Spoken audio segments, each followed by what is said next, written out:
বোলপুর থানার আইসি লিটন হালদারকে কদর্য ভাষায় আক্রমণ প্রাক্তন বীরভূম জেলা তৃণমূল সভাপতি অনুব্রত মণ্ডলের। তাই তাকে গ্রেপ্তারের দাবিতে বিজেপির বোলপুর সাংগঠনিক জেলার তরফে বোলপুর শহরে মিছিল ও পরবর্তীতে এসডিপিও অফিসে বিক্ষোভ প্রদর্শন করা হয়। পাশাপাশি দ্রুত অনুব্রত মণ্ডলকে গ্রেপ্তারের দাবিতে ডেপুটেশনও দেওয়া হয় এসডিপিওকে।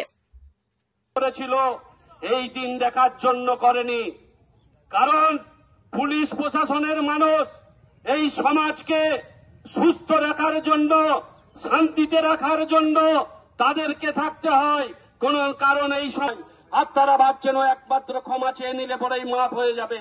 কাল অন্য এক ব্যক্তি নেতা আবার অন্য কোন পুলিশ অফিসারকে বলবে কিনা তা আমরা জানা নেই, বলতেই পারে। হয়তো আমরা এতটাই বিক্রি হয়ে গেছেন, ওদের কথা শুনে কোনো কিছু করতে পারবেন না, কিন্তু আপনাদের ঘরের পরিবারের লোকের বিরুদ্ধে বলছে, সেইটা ভাববেন। আপনাদের পরিবারের লোকেরাও আপনাদের প্রতি আঙুল তুলবে। সোজা করুন, আর যদি দণ্ডটা ধরার ইচ্ছা থাকে সেটাকে শক্ত করুন। এই দুটিকে নিয়ে যেভাবে তুলে নিয়ে গিয়েছিল ইডি সিবিআই, তিহার জেলে বন্দী করেছিল, তারপরেও তার লজ্জা নেই। তার পিছুটা লাল করে ভরে দিতে পারলে জানবো আপনাদের এই শিক্ষাটা হবে। পারবেন না।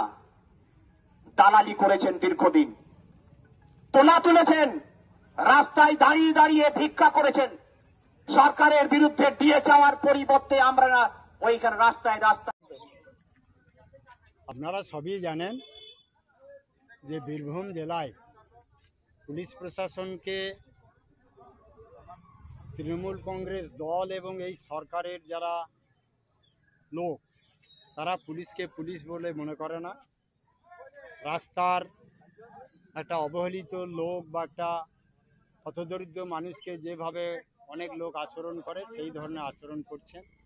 আমরা অবাক হয়ে যাচ্ছি।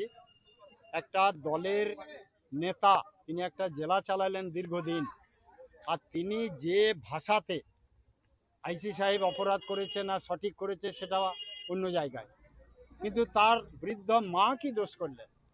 তার স্ত্রী একটা পরিবার থেকে এসে ওনাকে বিয়ে করে তার বউ হয়েছে, তিনি কি দোষ করলেন? তো তাদের নামে যে ভাষাতে কথা বলেছেন, এটা সভ্য সমাজে বলার মতো কথা নয়।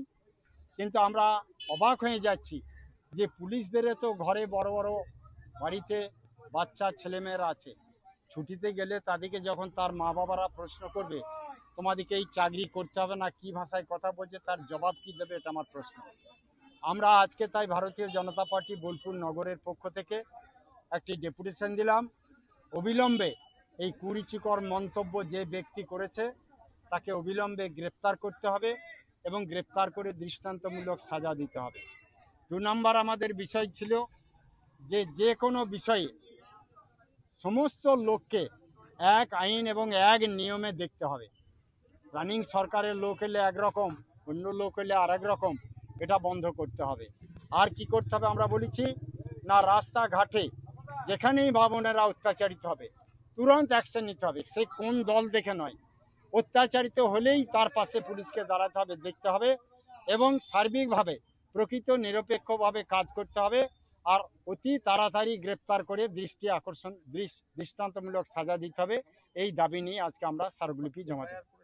হ্যাঁ, আজকে আমরা এফআইআর একটা করলাম, আমাদের এক দিদিভাই এফআইআর করেছেন, তো সেই এফআইআর কপি আজকে আমরা এখানে জমা দিলাম।